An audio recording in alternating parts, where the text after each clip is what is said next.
నమస్కారం victory media news కి స్వాగతం. ముందుగా హెడ్లైన్స్ చూద్దాం. ప్రభుత్వంపై ఏడవటమే ప్రతిపక్షాల పని. చంద్రబాబు పవన్లపై మండిపడ్డ మంత్రి బొత్స.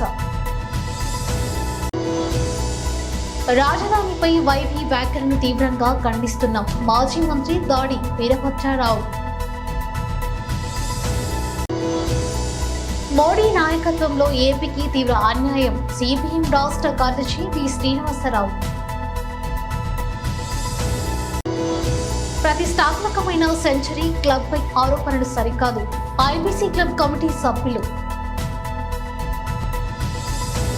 ఇక డీటెయిల్స్ చూస్తే రాష్ట్ర ప్రభుత్వంపై ఏడవటం తప్ప ప్రతిపక్షాలకు వేరే పని లేదని రాష్ట్ర విద్యాశాఖ మంత్రి బొత్స సత్యనారాయణ అన్నారు. బుధవారం విశాఖలో ఆయన మీడియాతో మాట్లాడుతూ రాజధాని విషయంలో మా పార్టీ విధానం ఎప్పుడో చెప్పామని దానికి మేము కట్టుబడి ఉన్నామన్నారు. చంద్రబాబు పాపాల వల్లే ఈ పరిస్థితి వచ్చిందని ప్రతిపక్షాల చౌకబారు వ్యాఖ్యలపై మేము స్పందించామన్నారు. మేము ప్రజలకు ఏ మేలు చేశామో అది చెప్పే ఓట్లు అడుగుతామని, ఇలాంటి జిమ్మిక్కులు మాకు అవసరం లేదన్నారు. చంద్రబాబు పవన్ కళ్యాణ్ ఈ రాష్ట్రంలో సొంత ఇల్లు లేదు, కానీ వీళ్ళకి ఇక్కడ రాజకీయాలు మాత్రం కావాలని మంత్రి బొత్స ఆరోపించారు. అందుకే ఈరోజు బ్రతికాంలో ఒక విషయాన్ని లేదా 3-4 రోజులుగా చూస్తున్నాను, టీవీలోను పేపర్లోను అట్లా అని ఇట్లా. ఊరికే గవర్నమెంట్ మీద ఆడిపోసుకోవడం, జగన్మోహన్ రెడ్డి గారి మీద ఆడిపోసుకోవడం తప్ప ఇంకా ప్రతిపక్షానికి ఇంకో పని ఏంటుంది? వాళ్ళకి ఏం చెప్పాలో ఏం చేయాలో తెలియక పాడిందే పాటగా అదే కంటిన్యూస్గా ఆ టేపు అలాగే వేస్తూనే ఉన్నారు. మేము 100 సార్లు చెప్తున్నాం, ఈ ప్రభుత్వం గత 4 సంవత్సరాల 10 నెలల కాలంలో ఇంకో 2 నెలలు కూడా కంప్లీట్ అయితే 5 సంవత్సరాలు అయిపోతుంది. ఈ నేపథ్యంలో నాయకులు కానీ ముఖ్యమంత్రి కానీ ఒకే మాట చెప్తున్నాం, ఈ 4 సంవత్సరాల ప్రజలకు ఏదైనా మేలు జరిగింది అనుకుంటే, మంచి జరిగింది అనుకుంటే, మీ తాలూకా జీవన ప్రమాణాలు పెరిగాయి అనుకుంటే, ప్రతి ఒక్కరు కూడా పిల్ల పాప అందరూ హాయిగా ఉన్నారనుకుంటే, మీ పిల్లలకి వచ్చి విద్య వైద్యం, మీకు వైద్యం, మీ పిల్లలకి విద్య ఇంతకుముందు కంటే బాగా ఉన్నది ఈ ప్రభుత్వం పనితీరు అనుకుంటే మాకు ఒక అవకాశం ఇవ్వండి, మళ్ళీ మా గవర్నమెంట్ నుంచి రిపీట్ చేయండి అని చెప్పని జగన్మోహన్ రెడ్డి గారు పదే చెప్తున్నారు. ఆశీర్వదించమని ఆయన పదే చెప్తున్నారు. మేము కూడా అదే చెప్తున్నాం. ఊరిగా ఎందుకు మరి మాట్లాడుతున్నారో అర్థం అవట్లేదు. అనొచ్చు కదా, ఇగో ఇది లోపం ఉంది అంటే ఇప్పుడు నేను చెప్పిన 10 అంశాల్లో ఏది లోపం ఉంది, ఏది అందట్లేదు, ఏది చేయట్లేదు, ఇంతకు ముందు కంటే విద్యలో కానీ వైద్యంలో కానీ సంక్షేమంలో కానీ వ్యవసాయంలో కానీ మేము అభివృద్ధి చేసాము, మళ్ళీ మాకు అవకాశం అంటే ఫైన్, తప్పు కాదు రాజకీయాలు. కానీ ఏమీ చేయక శూన్యాన్ని అరచేతిలో వైకుంఠం నుంచి చూపెట్టి మళ్ళీ వాళ్ళు తగుదమ్మా అంటే ముందుకు వస్తుంటే పెద్ద అమాయకులు కాదు. అందుకే జగన్మోహన్ రెడ్డి గారు వచ్చి మనకు సభ జరిగింది, పార్టీ కార్యక్రమం సిద్ధం భీముల్లో వేలాది కొద్దిగా లక్షల కొద్దిగా వచ్చారు కార్యకర్తలు, ప్రధాని. అవునా కదా చెప్పండి. ఎన్నికలు సమీపిస్తున్న నేపథ్యంలో అధికార వైసీపీ నాయకులు వైవి సుబ్బారెడ్డి రాజధాని విషయంపై ఇష్టానుసారంగా వ్యాఖ్యలు చేయడం తగదని టీడీపీ మాజీ మంత్రి దాడి వీరభద్రరావు అన్నారు. బుధవారం విశాఖ టీడీపీ కార్యాలయంలో ఏర్పాటు చేసిన మీడియా సమావేశంలో ఆయన మాట్లాడుతూ, తెలంగాణ సీఎం రేవంత్ రెడ్డికి వ్యతిరేకంగా ప్రజల్ని రెచ్చగొట్టడమే లక్ష్యంగా వైసీపీ నేతలు వ్యాఖ్యలు చేస్తున్నారని, విశాఖలో మధ్యతరగతి బ్రతుకుల్ని అతలకుతలం చేశారని, సొంత ఇల్లు కొనుక్కునే పరిస్థితి కూడా లేదన్నారు. అమరావతిని ఎందుకు అభివృద్ధి కార్యక్రమం చేయలేదని ఆరోపించారు. రాజధానిగా చేయడానికి అన్ని రకాల ప్రయత్నాలు చేశాం. ఈ న్యాయ పోరాటాల వల్ల ఆగిపోయింది. విశాఖపట్నాన్ని రాజధాని చేసే వరకు హైదరాబాద్ని జాయింట్ క్యాపిటల్ కింద, కామన్ క్యాపిటల్ కింద ఉంచాలని మేము రాజ్యసభలో మాట్లాడుతాం. జగన్మోహన్ రెడ్డి గారు కూడా మాట్లాడతారు. ఈ విషయమై తగినటువంటి చర్య తీసుకుంటాం అని చెప్పడం అనేది జరిగింది. ఇది చాలా ఆశ్చర్యకరమైనటువంటి విషయం. దీని వెనక ఏ భావంతో జగన్ గారు సుబ్బారెడ్డి గారి చేతి పలుకులు పలికించారో అర్థం కానటువంటి విషయం. కేవలం ప్రశాంతంగా ఉన్నటువంటి ఆంధ్రప్రదేశ్, తెలంగాణ, ఈ రెండు రాష్ట్రాల మధ్య మరొక పర్యాయం అగ్ని రాజేసేటువంటి ప్రయత్నంలో నాకు కనిపిస్తుంది. ఎప్పుడో క్యాపిటల్ మారిపోయింది. 10 సంవత్సరాలకి కేంద్రం పార్లమెంటు ఆమోదించినప్పటికీ కూడా జాయింట్ క్యాపిటల్ కింద చంద్రబాబు నాయుడు గారు ముఖ్యమంత్రి అయిన తర్వాత ఆ జాయింట్ క్యాపిటల్లో ఎన్నాళ్ళున్నా మనకు భవిష్యత్తు ఉండదు అనే అభిప్రాయంతో ఆంధ్రప్రదేశ్కి క్యాపిటల్ని పూర్తిగా మార్చేశారు. ఇప్పుడు అక్కడ మన తాలూకు అవశేషాలు కూడా హైదరాబాదులో ఏమీ లేవు. ఇప్పుడు ఏదో హైదరాబాదులో ఉన్నట్టు మన సెక్రటేరియట్. మోదీ నాయకత్వంలోని బీజేపీ ప్రభుత్వం ఆంధ్ర రాష్ట్రానికి తీవ్ర దోహం చేస్తుందని సిపిఎం రాష్ట్ర కార్యదర్శి వి శ్రీనివాసరావు ధ్వజమెత్తారు.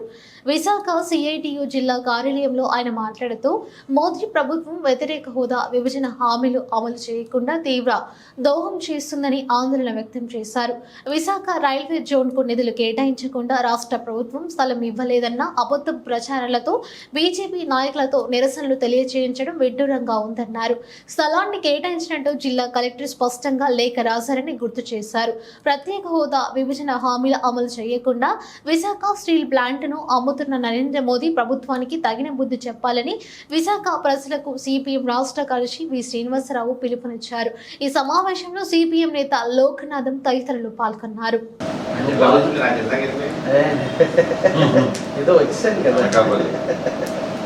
సిపిఎం రాష్ట్ర కమిటీ సమావేశాలు ఈ నెల 5-6 తేదీల్లో విజయవాడలో పాలిట్ బ్యూరో సభ్యులు రాఘవులు బేబీ సమక్షంలో జరిగాయి.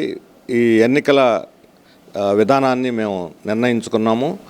బీజేపీ రాష్ట్రానికి ద్రోహం చేసి ప్రథమ శత్రువుగా ఉంది, ప్రజల తిరస్కరణ గురైంది. బీజేపీని ఓడించడంతో పాటు బీజేపీతో అంటకాగుతూ వాళ్ళతో రహస్య ఒప్పందం చేసుకున్న టీడీపీ, జనసేన కూటమిని కూడా ఓడించాలని ఈరోజు రాష్ట్ర ప్రయోజనాలను తాకట్టు పెట్టి ఢిల్లీకి లొంగిపోయినటువంటి జగన్మోహన్ రెడ్డి ప్రభుత్వం ప్రజల పట్ల, ప్రజా ఉద్యమాల పట్ల చాలా నిరంకుశమైనటువంటి అప్రజాస్వామ్య పద్ధతిలో వ్యవహరిస్తుంది. ఆ ప్రభుత్వానికి పరిపాలించే అర్హత లేదు.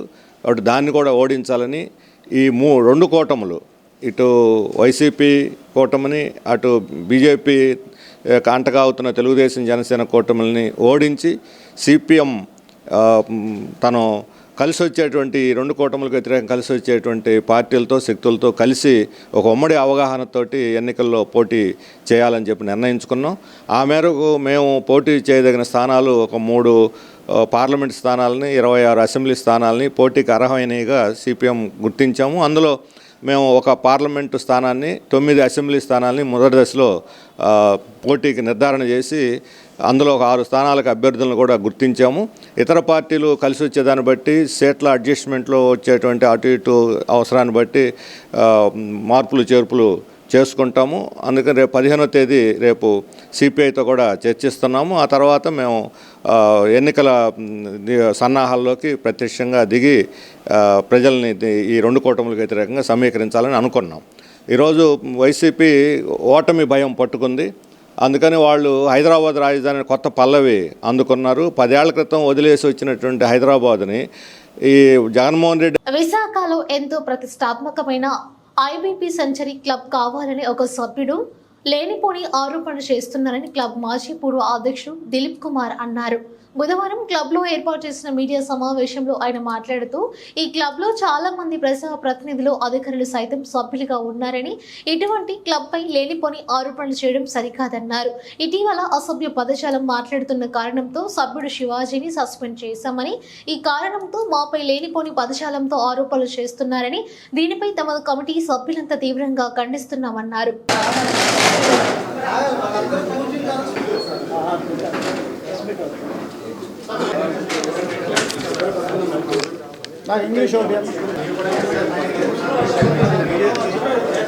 ఇస్తారండి. First of all honourable president అండి శ్రీ వై దుర్గా ప్రసాద్ గారు అండి. అండ్ ముఖ్యంగా ఈరోజు మాట్లాడదలుచుకుంది కుమార్ గారు అని, ఆయన కూడా మాట్లాడతారు. అండ్ ఎక్స్ సెక్రటరీ గారు అంటే రఘునాథ్ రావు గారు, ఎక్స్ సెక్రటరీ అనిల్ బాబు గారు అండి. ఒక సైకలాజికల్గా ఈ మస్ట్ బి ఫీలింగ్ సంథింగ్ అని అనుకుంటున్నాను. ఏదైనా వస్తే గౌరవ మీరు చెప్పండి, ప్రెస్ మీట్ పెట్టారు, వీళ్ళందరూ సజెషన్ అన్నటువంటిది లేదు. కాబట్టి ఆ వాస్తవాలు మీరు ఈ 1934 సంవత్సరంలో ఈ క్లబ్ ఇక్కడ ఏర్పాటు కావడం జరిగింది. ఈ క్లబ్ కూడా మామూలుగా ఆషామాషి క్లబ్గా కాకుండా అనేకమైనటువంటి సేవా కార్యక్రమాలు కానీ, కల్చరల్ కార్యక్రమాలు కానీ, ముఖ్యంగా ఉర్దూ తుఫాన్ టైంలో, అదే రకంగా మొన్న జరిగినటువంటి కోవిడ్ సమయంలో కూడా అనేకమైనటువంటి సేవా కార్యక్రమాలు చేసి మరి ఈ ప్రాంత ప్రజల తాలూకా మరి మన్ననలు పొందినటువంటి ఒక గౌరవప్రదమైనటువంటి క్లబ్ అని ఈ సందర్భంగా మీ అందరికీ కూడా మరి నేను తెలియజేస్తూ ఉన్నాను. మరి అటువంటి క్లబ్ మీద తనని ఏదో ఈ క్లబ్లో సస్పెండ్ చేశారని, ఈ సస్పెండ్ చేశాడు కాబట్టి మరి అతను సస్పెండ్ చేయనంత వరకు క్లబ్ మంచిదైంది. అసలు క్లబ్ ఎందుకు సస్పెండ్ చేయవలసి వచ్చింది అన్నటువంటిది కూడా ఒకసారి మీ అందరికి కూడా. ప్రజా సమస్యల పరిష్కారంలో 3 జిల్లాల అధికారులు బాధ్యతగా పనిచేయాలని ఉమ్మడి విశాఖ జిల్లా పరిషత్ చైర్పర్సన్ జల్లిపల్లి సుభద్ర అన్నారు. బుధవారం విశాఖలోని జడ్పీ సమావేశంలో ఆమె మాట్లాడుతూ విద్యా వైద్య రంగాలకు ప్రభుత్వం అధిక ప్రాధాన్యత ఇస్తుందని, అదే ప్రాధాన్యతను గ్రామ స్థాయి నుంచి అమలు చేయాలని కోరారు. ఈ సందర్భంగా గృహ నిర్మాణ శాఖ, ఇరిగేషన్, ఆర్డబ్ల్యూఎస్ ఇతర విభాగాలకు సంబంధించిన అంశాలపై పలువురు సభ్యులు అడిగిన ప్రశ్నలపై అధికారులు సమాధానమిచ్చారు. ఈ కార్యక్రమంలో Visakha JC Ashok, ZP CEO Polinaidu, Anakapalli DRO Dayanidhi, పలువురు జడ్పీటీసీలు, జిల్లా అధికారులు పాల్గొన్నారు.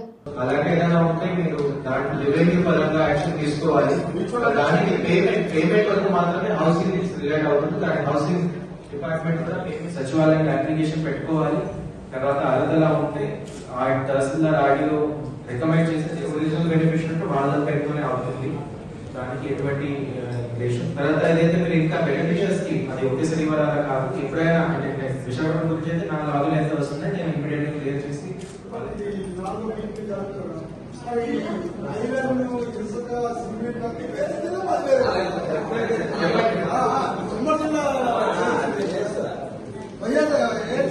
రిమైనింగ్ రూరల్ ఏరియాలో వస్తారు. ఆ విలేజెస్ కి వేరే, గ్రామీణ ప్రాంతానికి పిఎం ఆవాస్ గ్రామీణ స్కీమ్ రెండు డిఫరెంట్ స్కీమ్స్ ఉన్నాయి. ఒకటి PM Awas urban scheme different ఉంది. దీని పిఎం గ్రామీణ స్కీమ్ అంటారు.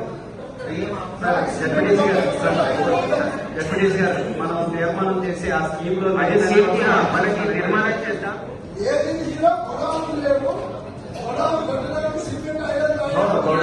ఎప్పుడైతే రైట్ 2000 ఈ ఎస్టిమేట్ పార్ట్ చూపించాలంటే ఈ 20,000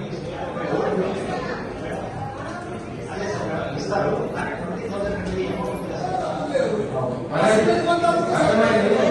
స్కీమ్ కొంచెం లేట్గా స్టార్ట్ అయింది కాబట్టి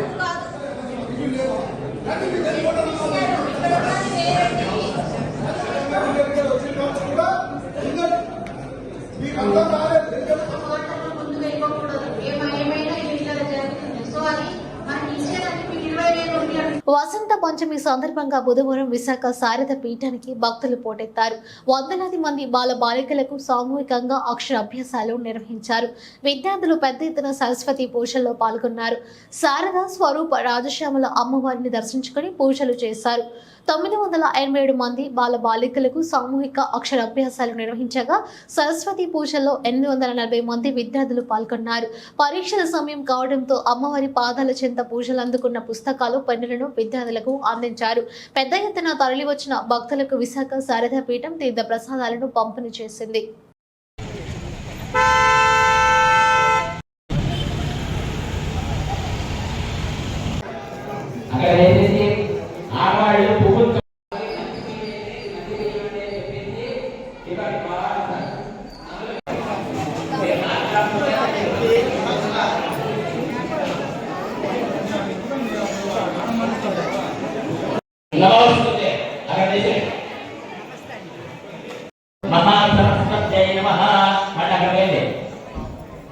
ఇప్పుడు నక్షత్రం తీసుకోండి.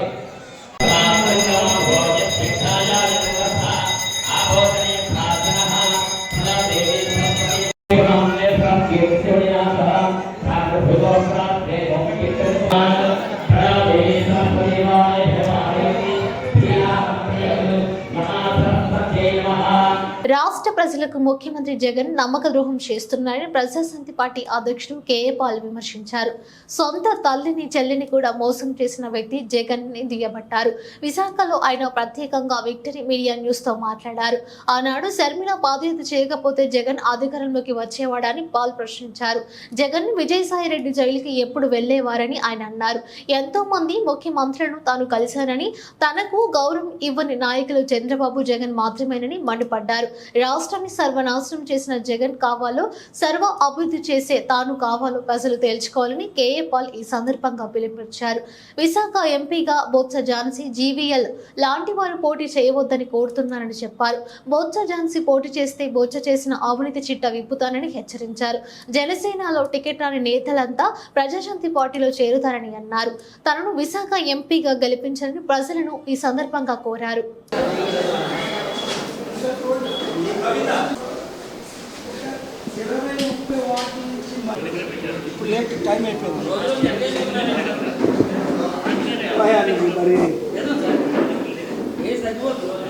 కవితకి మీ నెంబర్లు ఇచ్చి కూర్చున్న వారందరూ నెంబర్ ఇవ్వాలి.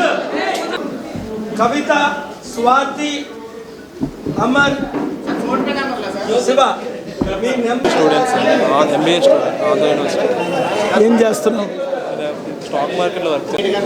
మరి నీ నెంబరు కవితకి తరపుని వార్డు ఇన్ఛార్జ్, వార్డులో ఉన్న సమస్యలన్నీ తెలుసుకోండి. ఆ వార్డులో ఉన్న సమస్యలన్నీ శనివారం సాయంత్రం 6 గంటల నుంచి 7 గంటల వరకు ఈ 17 వార్డు మెంబర్లుగా, వార్డు కోఆర్డినేటర్లుగా, వార్డు ఇన్ఛార్జీలుగా విశాఖపట్నం ఎంపీ 98 వార్డుల నుంచి మీరు రండి, నన్ను కలవండి, రెజమీ ఇవ్వండి. మీకు తప్పక మీతో కలిసి నేను వర్క్ చేస్తాను, అభివృద్ధి చేస్తాను. విశాఖ స్టీల్ ప్లాంట్ని అమ్మకుంటే ఇంతవరకే ఫైట్ ఇచ్చి ఆపాను, ఆపబోతున్నాను. కలిసి పనిచేద్దాం. ఇంకొక పార్టీకి ఓట్లేయకండి, వాళ్ళందరూ మోదీ తొత్తులే. దయచేసి అర్థం చేసుకోండి. మోదీతో పొత్తులు పెట్టుకుంటున్నారు చంద్రబాబు, పవన్. జగన్మోహన్ రెడ్డి గారు పూర్తిగా మోదీ మనిషి. ఇంకా వాళ్ళకి ఓట్లు వేశారు అంటే మూర్ఖులు తప్ప తెలివైన వాళ్ళు ఎవరు మోదీకి ఓటేయరు, మోదీ బినామీలకు ఓటేయరు, మోదీ తొత్తులకు ఓటేయరు, ఇప్పుడున్న ఏ పార్టీకి ఓటేయరు. కనుక మీ అమూల్యమైన ఓటును ప్రజాశాంతి పార్టీకి, నాకు, మీ అభివృద్ధి కొరకు ఓటేసుకోండి. Thank you very much. రాష్ట్ర ప్రభుత్వం తక్షణమే ఉద్యోగ, కార్మిక, ఉపాధ్యాయుల పెండింగ్ సమస్యలు పరిష్కరించాలని విశాఖ జిల్లా ఏపీ ఎన్జిఓ సంఘం అధ్యక్షుడు కె ఈశ్వరరావు అన్నారు. బుధవారం ఏపీ ఎన్జిఓ కార్యాలయం ప్రభుత్వం ఉద్యోగుల పట్ల వ్యవహరిస్తున్న తీరుకు నిరసనగా నల్ల బ్యాడ్జీలతో నిరసన చేపట్టారు. ఈ సందర్భంగా ఆయన మాట్లాడుతూ, తక్షణమే పెండింగ్ లో ఉన్న 11వ పిఆర్సీ అమలు బకాయి ఉన్న ఏరియర్స్ డిఏలు చెల్లించాలని డిమాండ్ చేశారు. తమ సమస్యలు పరిష్కరించే వరకు ఈ పోరాటాన్ని కొనసాగిస్తామన్నారు. ఈ కార్యక్రమంలో ఏపీ ఎన్జిఓ సంఘం నాయకులు నారాయణరావు, రవిశంకర్తో పాటు పలువురు సభ్యులు పాల్గొన్నారు. రాష్ట్ర ఉద్యోగ, ఉపాధ్యాయ, కార్మికులు, పెన్షనర్ల ఐక్య వేదిక ఇచ్చినటువంటి పిలుపు మేరకు మరి ఈవేళ 14వ తారీఖున మరి విశాఖపట్నం ఎర్సవేల్ జిల్లాలో ఉన్నటువంటి దరిదాపుగా 10,000 మంది ఉద్యోగ, ఉపాధ్యాయ, కార్మికులు, పెన్షనర్లు, అదేవిధంగా కాంట్రాక్ట్ అవుట్సోర్సింగ్ ఉద్యోగులు అందరూ కూడా ఈవేళ నల్ల బ్యాడ్జీలు ధరించి మరి విధులకు హాజరు కావడం జరిగింది. నల్ల బ్యాడ్జీలు ధరించడం ద్వారా మరి ప్రభుత్వానికి మా యొక్క నిరసనను తెలియపరచడం ఈవేళ ఉద్యమం సక్సెస్ అయిందనే మేమైతే భావిస్తున్నాం. ప్రతి ఉద్యోగి కూడా నల్ల బ్యాడ్జీలు ధరించి తమ విధుల్ని నిర్వహిస్తున్నారు. అయితే మరి ఇప్పటి వరకు కూడా దరిదాపుగా 20,000 కోట్ల రూపాయలు ఉద్యోగులకి రావాల్సినటువంటి బకాయిల్ని చెల్లించడంలో మరి ఈ ప్రభుత్వం తాత్సారం చేస్తూ ఉంది. మరి ముఖ్యంగా మేము దాచుకున్నటువంటి డబ్బులైనటువంటి జీపీఎఫ్లు కానివ్వండి, అదేవిధంగా ఏపీజీఎల్ అంటే ఇన్సూరెన్స్, దానికి సంబంధించిన డబ్బులు కూడా మెచ్యూర్ అయినప్పటికీ కూడా వాటిని కూడా గత సంవత్సరం నుంచి కూడా విడుదల చేయకపోవడం చాలా దురదృష్టకరమైనటువంటి విషయం ఇది. మరి ప్రైవేట్ కంపెనీల్లో, ఇన్సూరెన్స్ కంపెనీల్లో మనం డబ్బులు ఇన్సూర్ చేసుకుంటే మెచ్యూర్ అయినటువంటి వారం రోజుల్లోనే మరి ప్రతి పౌరుడు కూడా తిరిగి పొందేటటువంటి అవకాశం ఉంది. అటువంటిది ఈవేళ మేము దాచుకున్నటువంటి జీపీఎఫ్ డబ్బులు జీపీఎఫ్ డబ్బులు కూడా ఎందుకు దాచుకుంటామంటే అత్యవసరమైనటువంటి పరిస్థితుల్లో వైద్య ఖర్చులకు కానివ్వండి, పిల్లల లేదంటే ఎడ్యుకేషన్కి కానివ్వండి, పిల్లల పెళ్ళిళ్ళకి కానివ్వండి, మేము ఎమర్జెన్సీగా దాన్ని అడ్వాన్స్ రూపంలో కానీ పార్ట్ ఫైల్ విత్డ్రాల్ రూపంలో కానీ మేము తీసుకొని మా ఖర్చులను మీట్ అవ్వడానికి దాచుకుంటుంటాం. ఆ డబ్బుల్ని కూడా మేము లోన్లు పెట్టినా పార్ట్ ఫైల్ విత్డ్రాల్ అయినా రిటైర్ అయిన తర్వాత కూడా రావాల్సినటువంటి ఆ బకాయిల్ని ఇప్పుడు సంవత్సరం గడువు ముగుస్తున్నా సరే ఇప్పటి వరకు కూడా మరి వాళ్ళు చెల్లించలేదు. అదేవిధంగా మరి 11వ పిఆర్సీ ఏరియర్స్ని కూడా ఇప్పటివరకు చెల్లించినటువంటి పరిస్థితి. అదేవిధంగా ఈ ప్రభుత్వం 4.5 సంవత్సరాలు మత్స్యకార వాడబలిజ కులస్తులకి 2024లో ఎమ్మెల్యే సీట్లు అధికంగా కేటాయించాలని కోరుతూ ఉత్తరాంధ్ర మత్స్యకార ఐక్యవేదిక ప్రతినిధి మహేష్ డిమాండ్ చేశారు. బుధవారం విశాఖ ప్రెస్ క్లబ్లో ఏర్పాటు చేసిన మీడియా సమావేశంలో ఆయన మాట్లాడుతూ వాడబలిజ కులస్తులు అధికంగా ఉన్న విశాఖ దక్షిణ నియోజకవర్గం, పలాస నియోజకవర్గంలో ఎమ్మెల్యే టికెట్ కేటాయించాలని, అలా కేటాయిస్తే వారిని ఖచ్చితంగా గెలిపించుకుంటామన్నారు. ఈ కార్యక్రమంలో ఉత్తరాంధ్ర మత్స్యకార సంఘం ప్రతినిధులు పైడిరాజు, గరికిన అప్పలరాజు పాల్గొన్నారు. అవకాశం ఉన్నదో ఆయా సీట్లు మేము కేటాయించమని మేము రిక్వెస్ట్ చేస్తున్నాము. ఖచ్చితంగా అన్ని రాజకీయ పార్టీలు ఏదో రాజకీయ పార్టీ మీకు ఇచ్చింది అనుకో, మిగిలిన కులాలు కూడా ఆ ప్రశ్నకు ఆన్సర్ ఏంటంటే మత్స్యకారులుగా రాజకీయ అధికారులు మాట్లాడలేదు. ఇప్పుడున్న పార్టీలు మేము తక్కువ చేసి మాట్లాడలేదు. రాజ్యాధికారంలో భాగమైతే ప్రజల కష్టాలు తీరుతాయి అనేది మా యొక్క విశ్వాసం కూడా ఉందండి మత్స్యకారులు. కాబట్టి ఇంకా కూడా కేటాయించాలని మా యొక్క డిమాండ్.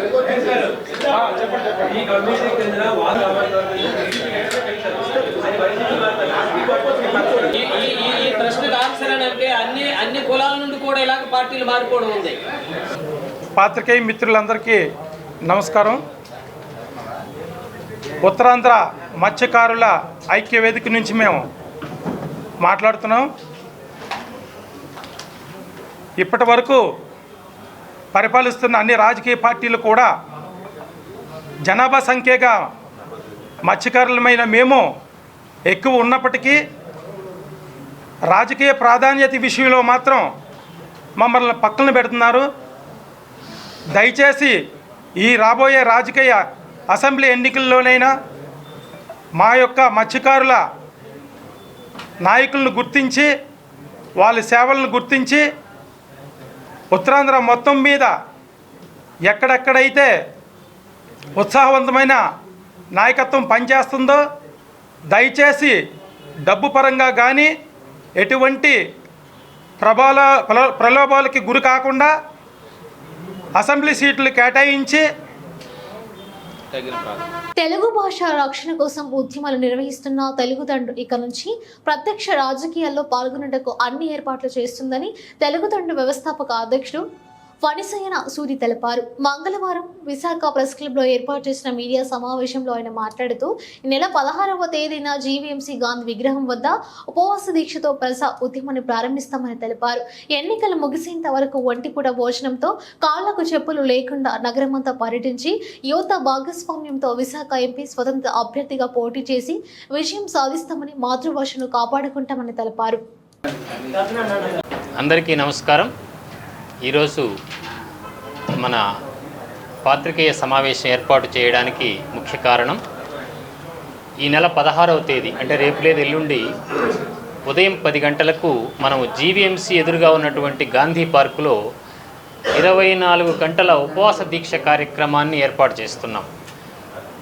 ఈ దీక్షా కార్యక్రమం దేనికి అంటే తెలుగుదండు పొలికేక అనే ప్రజా ఉద్యమానికి ఆ రోజు శ్రీకారం చుడుతున్నాం.